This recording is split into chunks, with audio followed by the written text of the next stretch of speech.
Ευχαριστώ πάρα πολύ, Γιώργο, κύριε Φραγκούλη, για τα καλά σου λόγια.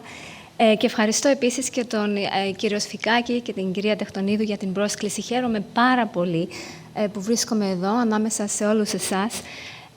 Κάποιοι από εσάς πολύ καλοί φίλοι και συνεργάτες. Πραγματικά γεμίζει η καρδιά μου και είναι μεγάλη μου τιμή. Θα το γυρίσουμε τώρα στα αγγλικά, so that I can do this topic justice. Αλλά αν υπάρχουν ερωτήσεις ή σχόλια, μπορούμε να συνεχίσουμε και στα ελληνικά. So can I start by asking you to raise your hand if you had heard of the concept of syndemics outside the context of this meeting? So can I see a show of hands for those who've heard of it before? Very good. Okay, well, I know from where some of you have heard it. But I'm delighted because it means I will be telling you something new.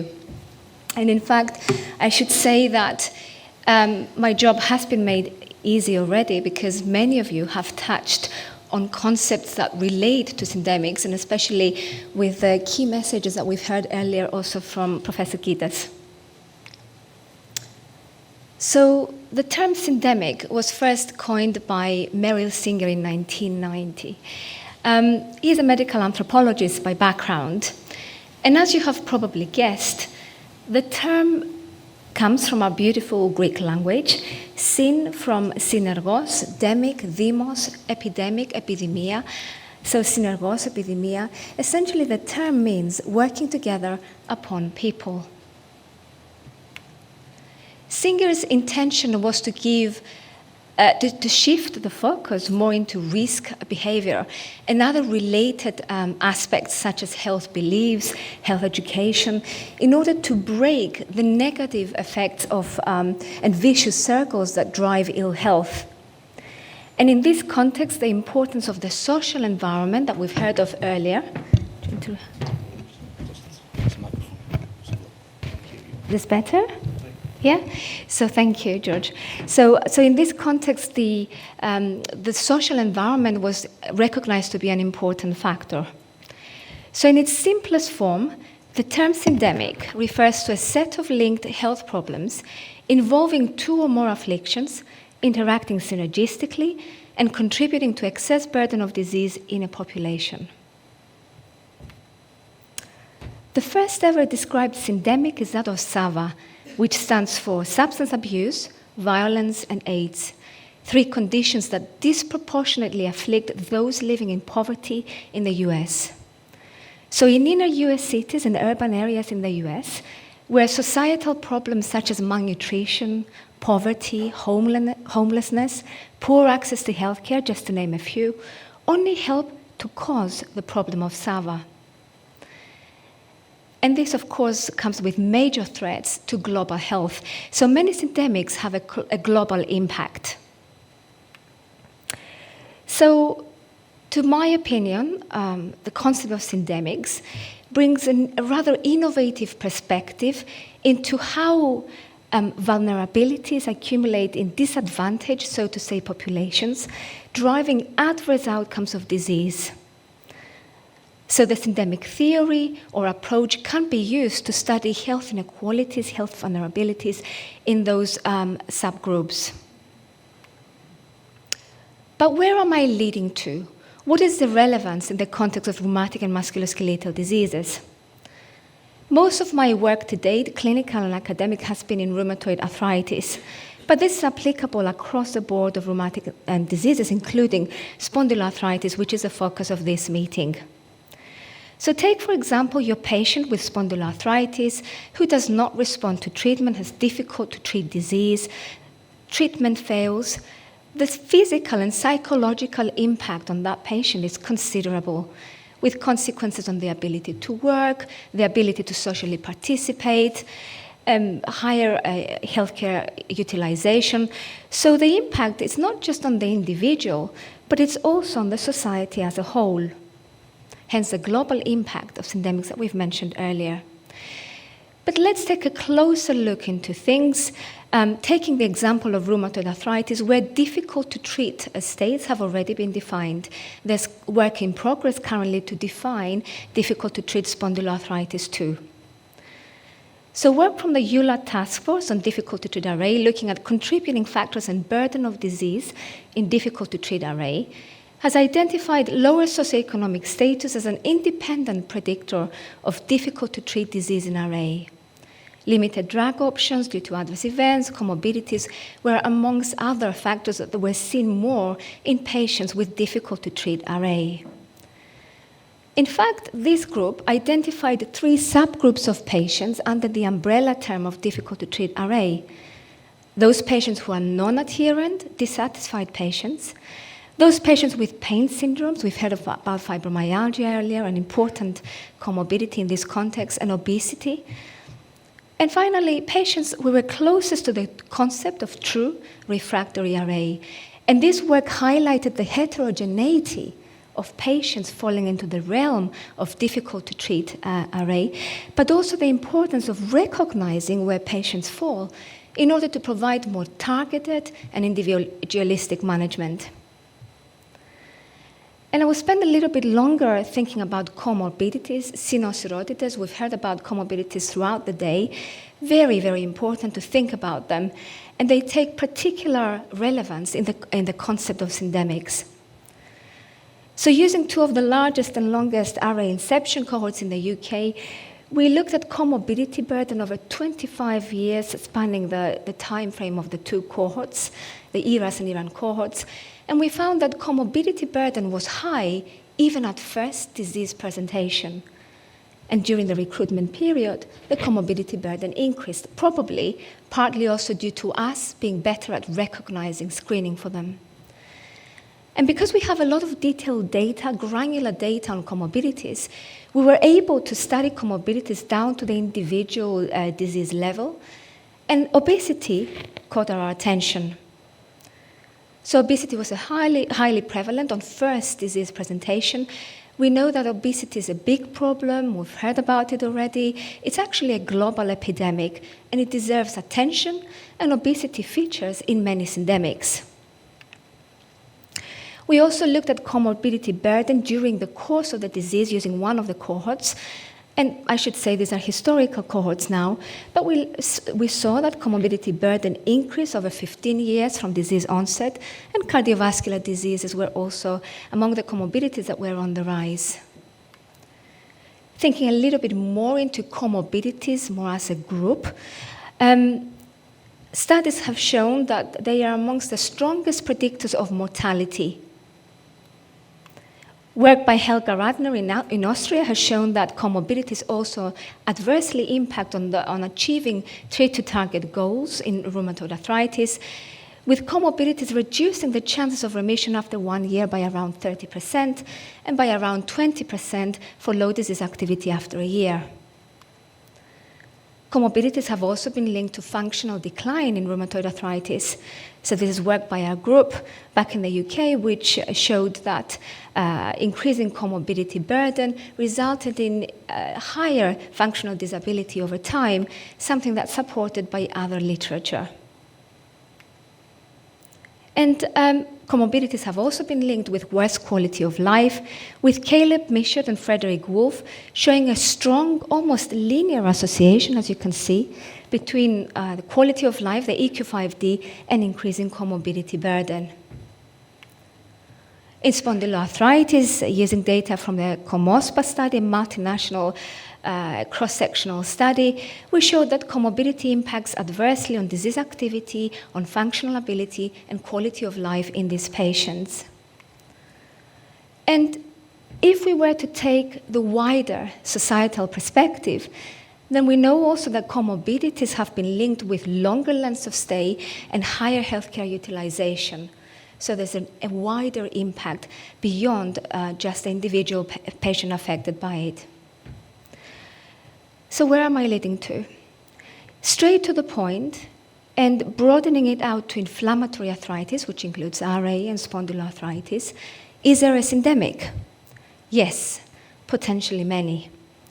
There could be a syndemic seen in patients who have ongoing active or refractory disease, who go on to develop structural damage, end-stage joint damage, who as a result accumulate physical damage, with significant physical and psychological impact, both on the individual, but as I've also shown you, also on the society as a whole.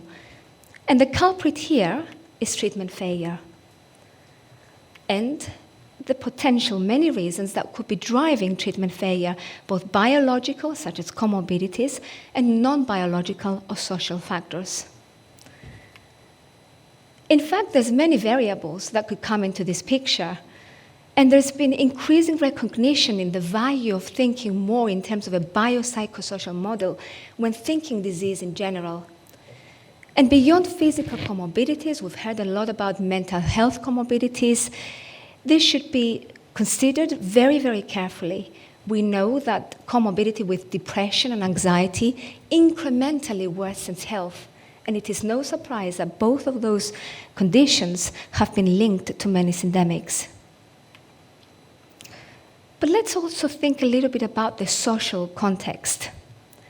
So, social determinants of health, according to the World Health Organization, are conditions or states in which we are born, we work, we live, age, and they play an important role in health and disease. In fact, it is now widely accepted that social determinants of health are responsible for many levels of health inequity, hence their core role in the concept of syndemics. And this reminds me to say that the focus of traditional epidemiological research has tended to be on biological, clinical factors of disease, with less focus on the non-biological social factors, partly because the epidemiological methods are not appropriate and are also not always reflective of true social context. It's a sensitive topic to collect information on. And often when we do studies, epidemiological studies, we have a few socioeconomic variables. We reach a point where we can make some inferences, but actually a lot of it remains largely speculative. For example, when we looked at one of the RA cohorts in the UK, we found that patients with RA, less than 40 years of age, had higher levels of work disability. But we didn't have enough of the socioeconomic and other variables to really make robust conclusions, and we largely speculated on this observed finding. In spondyloarthritis, we took, just as an example, again, a different approach. We used the ASAS-COMOSPA study. As I said, it's a large, multi-center, cross-sectional study, and we looked at biological DMARD uptake in patients across different countries in the globe. And we found that there was variation in the uptake. But the important finding was that despite adjustment for important clinical factors that should drive biological DMARD uptake, and also important individual and socioeconomic, so country-level factors, there was still residual variation in the uptake of these drugs, suggesting potential source of health inequity. And again, that's as far as we could go. We could only speculate on these observations. But they raised the point of potential health inequities. In any syndemic, there needs to be a mutually reinforcing interaction between different diseases or conditions, and also not just disease-disease interaction and clustering, but also disease with social environment interaction, leading to adverse health outcomes. And this clustering and interaction are key when describing a syndemic. And in fact, there's certain syndemic criteria that need to be fulfilled. I've mentioned clustering already. There needs to be synergistic adverse interaction between the different conditions and the social environment, perpetuating these interactions. So the contextual, the social factors take a key role in this context. And in order to prove a syndemic, we need to demonstrate causal interactions leading to clustering and synergistic adverse interactions. So in summary, the syndemic theory or approach combines the concepts of synergy in an epidemic, and it allows the study of clustering of diseases within a population and the biological interaction with non-biological social forces.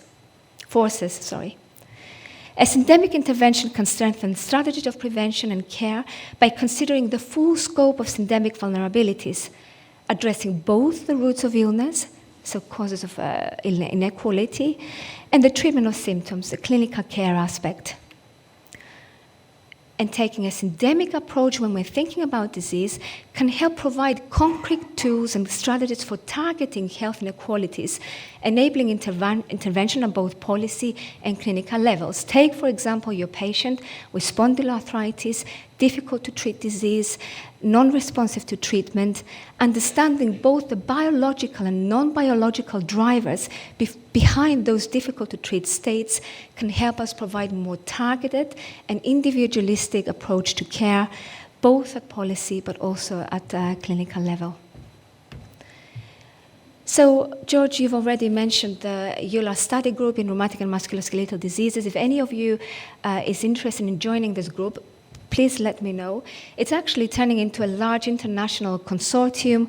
There's a huge amount of expertise with people involved from medical anthropology backgrounds, medical sociology, health economics, public health, epidemiology, expert patient research partners with expertise in medical ethics as well. It's a very broad group. And we hope to understand different syndemics driving adverse outcomes in patients with RMDs. And this is just to give you a little idea of the work that I'm currently engaging with back in the UK. So there's work supported by Foreum and the British Medical Association looking at both biological and non-biological factors in a more holistic way driving refractory disease states in RA. And since this is a spondyloarthritis conference, it's worth mentioning that we've just completed several interesting studies in spondyloarthritis looking at health inequity in spondyloarthritis. I can send you the details of this thesis book, actually. And I hope that this will pave the way forward into working more and more in a focused way to understand all those potential factors that could be implicated in adverse disease outcomes. And with that, I will stop. Thank you very much for listening, and I'm happy to take any questions. Elena, thank you very much for this great and inspiring talk. What I got from this presentation is that we have identified that there are socioeconomic factors that they also play some role in the treatment of our patients. And the problem is that we have to identify which exactly are these relationships, these associations. So I think an important point is that, you know, in registries these days, we have to record also parameters like education level or access to healthcare or marital status. So, you know, that we have big data to analyze in the future. Thank you. I mean, I think there is great effort to be more inclusive in terms of non-biological socioeconomic factors in registry and other observational type of data. But I will go back to the point that I said earlier, that unfortunately it's the nature of traditional epidemiological research that collecting granular details on these factors, which are very sensitive topics, is very difficult and not always appropriate or reflective of the true social context. So I think we need other methods combined with epidemiological methods, such as qualitative studies, so a mixed methods approach to really study this in a more comprehensive way. Great. There is a question from Professor Kitas. I don't know if this works. Thank you very much. This is very enlightening indeed. Now, having said that, to me, it appears as if this is something that we've already always known that it is the case, but it has been operationalized, it has been verbalized, and it can be used for much more research, inquiry in the general good. So that's a comment. The next is a question, and this is that, again, this stuff is politically extremely sensitive. and extremely powerful. And I wonder if there are already any associations between political directions,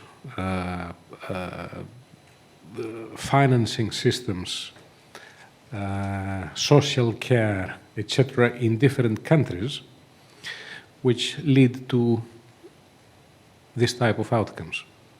Thank you, Professor Kiras. I think it's a very important comment and question.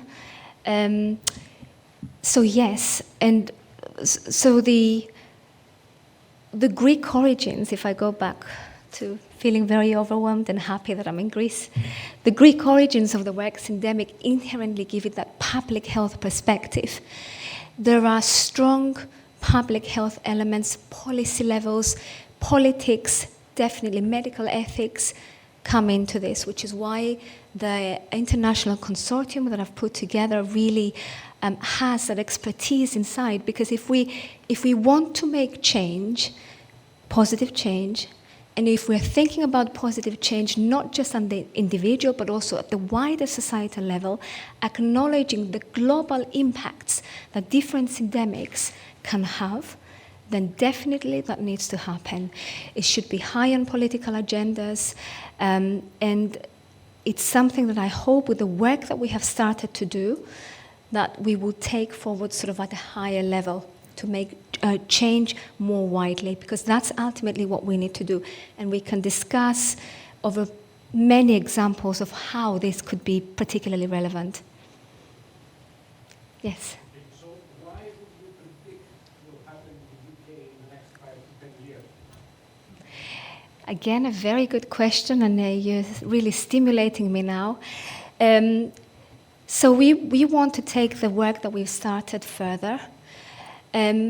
I work in an area of London that's very socially and ethnically diverse, and often I see patients who have very similar clinical and socio-demographic, so in terms of age, gender characteristics, but at the same time very different outcomes. And I feel that the reason for that is not because we manage these people differently, but it's because many other factors, whether it's lifestyle, whether it's socioeconomic background, come into play. So I think going forward, and this is partly my vision, what I hope I will see happening in places like the UK and other parts of the world is identifying pathways where we can make a difference, whether it's we can't, for example, some of the socioeconomic factors, an argument could be that why bother? We can't change someone's patient education level. We can't change their job. We can't quite ask them to change their job. But then it might not be patient education. It might be health literacy. If I have a patient who is university trained versus someone who is primary education trained, but if their understanding of disease, their understanding can be very different, the poor, lower socioeconomic background patient could have a much better health literacy if I help them understand the importance of adherence to treatment, why it's important to lose weight, why they should stop smoking, compared to the other person with better socioeconomic factors. So that's where I see as identifying where there are weaknesses leading to unequal outcomes, health inequity, so that we can make a difference. So I think we need more research, more targeted research, qualitative work to understand also much better the patient perspective and how we can help those patients with poorer socioeconomic backgrounds. Then interventions developed at clinical and policy level, which will ultimately bring change at the population level.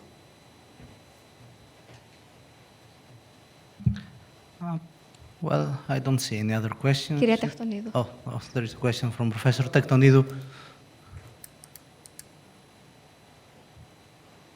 I'm warming up.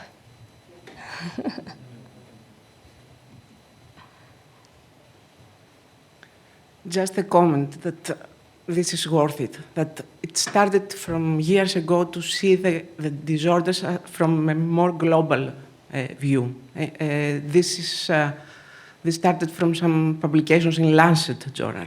That's right. Yeah, including all these different aspects, for example, socioeconomic and mainly also the access to care. that it has been shown that is a very important parameter that impacts, that affects the evolution, the outcomes, independently of the disease activity itself in any kind of disorder.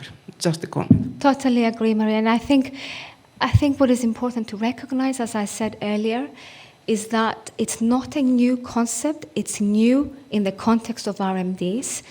And I think we really must bring our focus into taking this kind of approach if we really want to understand well the diseases. And now going back to the point that Professor Gitas made earlier, we know a lot of these things, but remember what I said also about syndemics. It's not just about holistically managing our patients. We try to do that anyway.